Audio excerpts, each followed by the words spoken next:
Baik, pemirsa Sambil TV, kita kembali lagi. Tentunya masih dengan narasumber kita, Romo Joni Metakaruna. Baik Romo, kita lanjut nih ya Romo, sesi yang tadi ya Romo. Apakah dengan membaca parita itu Romo bisa apa ya? Tadi kan misalnya ada umat nih yang benci tadi ya. Iya, menghilangkan kekotoran batin seperti benci, iri, dengki, karena kita manusia biasa wajar ya Romo masih memiliki sifat-sifat seperti itu. Malas, benci, iri hati, apalagi melihat tetangganya yang lebih dari kita, wah rasanya kok iri, kepengen melihat lebih dari itu. Nah, apakah atau ada trik khusus nih Romo caranya menghilangkan itu? Apakah bisa dihilangkan Romo sifat seperti itu atau kotoran batin dengan membaca parita itu Romo? Untuk kekotoran batin tidak bisa dihilangkan hanya dengan membaca parita. Jadi seperti kita kalau ada masalah membaca parita itu tidak akan hilang. Itu hanya pengalihan perhatian. Ya, saat itu mungkin kita bisa hilang sementara. Tapi selama sumbernya atau akarnya belum kita cabut, jadi kebencian itu tetap masih ada. Ya? Nah, caranya kita harus sering-sering, terutama itu menyadari dengan cara bermeditasi. Bermeditasi. Jadi bermeditasi itu meningkatkan kewaspadaan. Artinya kita menyadari apa yang ada di pikiran kita, sehingga kalau kita sadar tidak akan terlanjur diucapkan atau dilakukan. Nah, itu fungsi meditasi. Jadi mencegah sebelum diucapkan maupun dilakukan. Baik, berarti membaca parita saja ini dalam Buddhis itu tidak cukup ya Romo ya.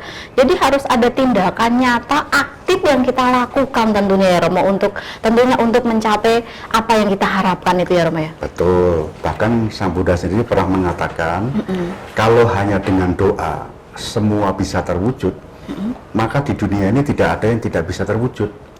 Nah, apa sih susahnya berdoa kan gitu kan? Meskipun pakai bahasa asing, itu kalau diulang-ulang dihafalkan tentu akan bisa. Karena akan menjadi faktor kebiasaan tadi ya Romo jadi ya. kalau segala sesuatu bisa terwujud hanya dengan doa, itu tadi dunia ini mungkin aman-aman saja, nggak ada orang tua, nggak ada orang sakit, ya nggak ada bencana. Betul sekali Romo. Iya betul sekali Romo. Nah, kemudian Romo, bagaimana Romo cara misalnya nih membaca parita yang benar nih Romo, supaya paling tidak nih batin kita ini tercerahkan begitu loh Romo. Karena kan tadi membaca parita itu kan sebagai sarana supaya kita bisa lebih konsentrasi ya Romo ya. Kita bisa mengendalikan pikiran kita. Nah, bagaimana Romo supaya itu cara yang benar begitu loh Romo, kita saat membaca parita ini sehingga memang benar-benar pikiran kita ini bisa terkonsentrasi gitu Romo. Ya, yang pasti kita harus mengerti itu tadi, apa yang kita baca ini artinya apa sih maksudnya. Ya, jadi tidak sekedar hafalan ya. Jadi setelah mengerti maka kita akan bisa mengambil manfaatnya. Jadi kita tahu mana yang bisa dilaksanakan dan mana yang tidak. Itu adalah dengan cara mengerti dulu. Memahami dulu maknanya. Memahami dulu maknanya. Oke, berarti kalau misalnya nih Romo, sendiri nih kita, apakah misalnya nih kita sering mendengar ceramah atau mendengar lantunan parita-parita suci nih Romo ya. Nah, apakah itu manfaatnya kira-kira nih loh Romo, ketika kita membaca sendiri nih, kan ada buku parita sendiri di rumah, dan ketika kita mendengarkan lantunan misalnya lewat YouTube atau mungkin lewat channel lain ya Romo ya. Sekarang kan banyak sekali kita belajar dari berbagai macam media ya Romo ya. Nah, karena sekarang sudah zaman digitalisasi ya Romo, kita tidak bisa lepas dari gadget dan segala macam itu. Apakah manfaatnya nih Romo yang saya tanyakan, kira-kira ketika kita membaca parita secara langsung sendiri dan kita hanya mendengarkan itu loh Romo? Ya, menurut saya lebih bermanfaat kita membacakan sendiri. Kalau kita mendengarkan, kemungkinan kita bisa sambil mungkin megang handphone atau apa, jadi kurang konsentrasi. Jadi penjiwaannya kurang. Tapi dengan membaca sendiri, otomatis kita berusaha Memahami dari Jadi isinya dengan tadi ya. mengucapkan langsung, membaca langsung, nah itu lebih bermanfaat Lebih daripada mengena ya. cuma mendengarkan. Kecuali keadaan tidak memungkinkan, kita sedang sakit, kita sudah tidak bisa bangun, tidak apa, nah itu mungkin dengan mendengarkan mungkin lebih membantu menenangkan pikiran kita. Baik Romo, nah kemudian apakah di Parita itu memang sudah ada misalnya kayak pembagiannya begitu ya Romo? Ini misalnya untuk pemberkahan, tempat kerja baru, atau mungkin untuk pernikahan, untuk orang sakit, begitu memang sudah ada panduannya sendiri begitu ya Romo ya? Sudah ada, itu sudah ada. Jadi untuk mendoakan orang yang sakit, mendoakan orang meninggal, mendoakan orang yang ulang tahun, orang yang menikah, itu ada. Berarti di situ sudah lengkap sekali ya Romo. Tinggal Sangat kita lengkap. ya, tinggal berarti kembali ke individu kita masing-masing sebetulnya ya Romo ya. Kalau kita ingin, tentunya tadi kan ada sebab ada akibat ya Romo. Jadi Iya. tentunya kembali ke diri kita. Ketika kita ingin mendapatkan hasil yang baik ya tentunya berusahalah dengan sebaik mungkin ya Romo. Jadi Iya. tentunya harus bijak sekali ya Romo. Baik Romo, kemudian apa sih Romo yang harus kita lakukan ya Romo ketika kita sudah sering banyak melakukan kebajikan nih Romo, sering banyak melakukan kebajikan, sudah kemudian kita juga sudah membaca parita, mengulang kembali khotbah-khotbah Buddha, tetapi apa yang kita harapkan itu kok belum tercapai Romo. Nah, menurut pendapat Romo ini bagaimana? Ya, itu keinginan itulah salah satu akar dari penderitaan ya. Jadi saat kita membaca berbuat baik, hilangkanlah ingin mendapatkan sesuatu atau pamrih ya. Nah itu keinginan itu akan menghilangkan mutu atau bobot dari doa itu sendiri. Dari kebajikan yang Dari sudah kita lakukan kebajikan. ya Romo. Jadi kalau melakukan kebajikan jangan sampai mempunyai keinginan. Jadi itu sangat bertolak belakang. Tapi kan wajar mau kita sebagai manusia biasa nih tentunya memiliki keinginan. Nah, keinginan yang seperti apa maksudnya Romo tidak diperbolehkan di dalam Budi sendiri itu Romo? Ya keinginan yang disertai dengan keserakahan. Ya, jadi kalau ingin mendoakan semoga semua makhluk bahagia, itu keinginannya sangat baik sekali. Tapi kalau keinginan semoga saya, ya intinya itu akan malah kita membaca parita itu sebetulnya kan untuk melepas, kan melepas kemelekatan intinya. Nah dengan mempunyai keinginan, meskipun itu baik, itu keinginan itu akan menjadi beban. Apalagi kalau keinginan itu tidak tercapai, menderita sekali ya Romo Seperti ya. dalam meditasi pun tidak boleh ada keinginan, meskipun keinginannya adalah supaya saya tenang, karena keinginan itu akan menghambat. Jadi apa yang harus kita lakukan nih Mo tentunya Mo? Ya kita dalam membacakan parita kita harus mengambil faidah ya, manfaatnya saja. Jangan saya membacakan parita supaya begini, karena nanti kalau yang kita inginkan tidak tercapai, kita akan stop membaca parita, ya kan? Jadi kita akan kecewa, ya, lalu kita menganggap bahwa parita ini tidak bagus Tidak dan penting sebagainya. ya. Bahkan kalau perlu kadang pindah agama saya. Nah, kan gitu. Karena menganggap ini doa saya ini nggak dikabulkan. Berbagai cara sudah saya lakukan tapi tidak terkabul gitu. Padahal di dalam Buddhis bahwa kita pun juga mempunyai bibit-bibit karma yang buruk. Nah, jadi selama kita belum mendapatkan atau ya bahasa kasarnya belum bahagia, kita harus terus. Nah, bagaimana supaya kita ini bisa menghilangkan bibit-bibit yang buruk tadi Mo? Dan meningkatkan atau menambah lagi bibit-bibit yang sudah ada, menyuburkan bibit-bibit yang sudah ada tentunya Romo. Sekarang misalnya kita ini panas, ya kita harus menciptakan dingin. Ya, jadi kalau kita benci, ya usahakan kita harus mengasihi. Memang itu sangat sulit, tapi bisa. Nah, seperti kita menghilangkan kekikiran dengan cara berdana. Nah, jadi berdana itu sebetulnya bukan supaya untuk mendapatkan, tapi supaya keserakahan saya berkurang. Kemelekatan kita berkurang. Nah, itu tujuannya. Tapi kalau berdana cuma supaya saya dipuji, supaya itu nanti akhir kecewa. Supaya saya menjadi kelihatan baik Nah, gitu. itu nanti akhir Salah kecewa. berarti ya Romo Salah tujuannya. sebetulnya. Nah, seperti baca parita sebetulnya supaya saya menyadari, mengerti Kalau saya membaca parita sekedar supaya saya sukses, nah itu nanti Supaya akhirnya saya bahagia sama berarti itu ya akan Romo. menyalahkan paritanya nanti. Iya benar.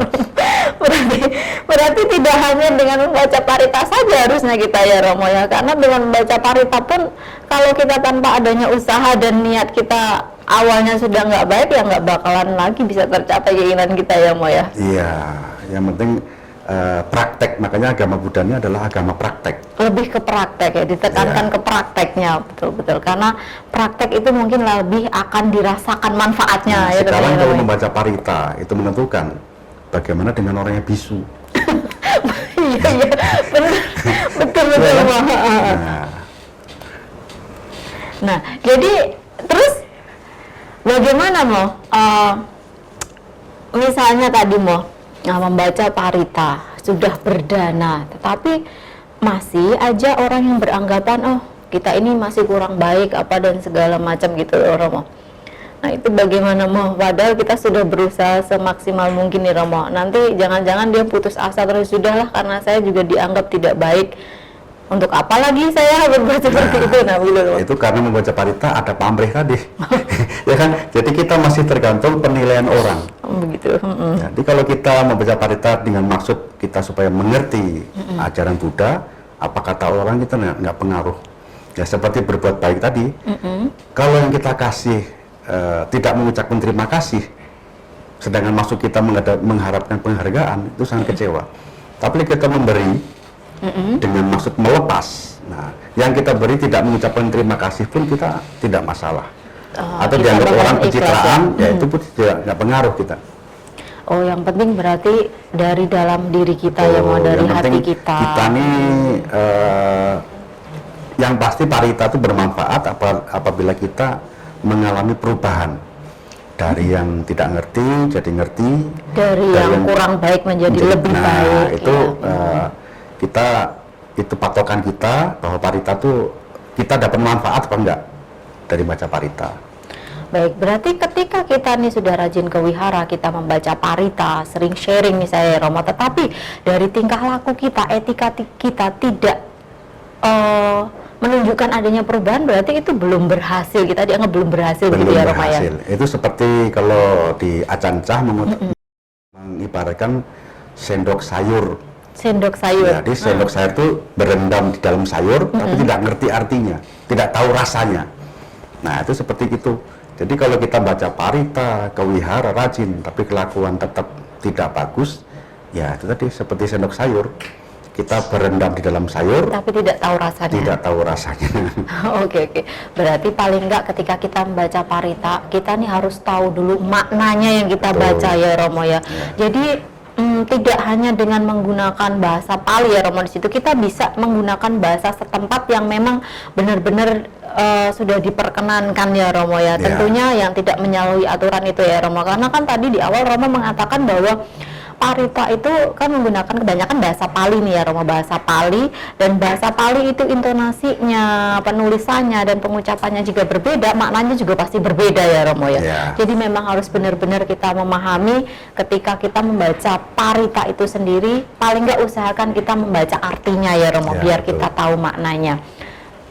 Baik Romo, kemudian Romo, apakah sejauh ini Romo pernah melakukan misalnya kayak pelatihan gitu Romo untuk mengadakan pelatihan pembacaan parita supaya pelafalannya nanti sesuai dengan ejaannya begitu Romo, Pali teks gitu loh Romo. Apakah pernah Romo melakukan seperti itu sejauh ini Romo? Ya pernah.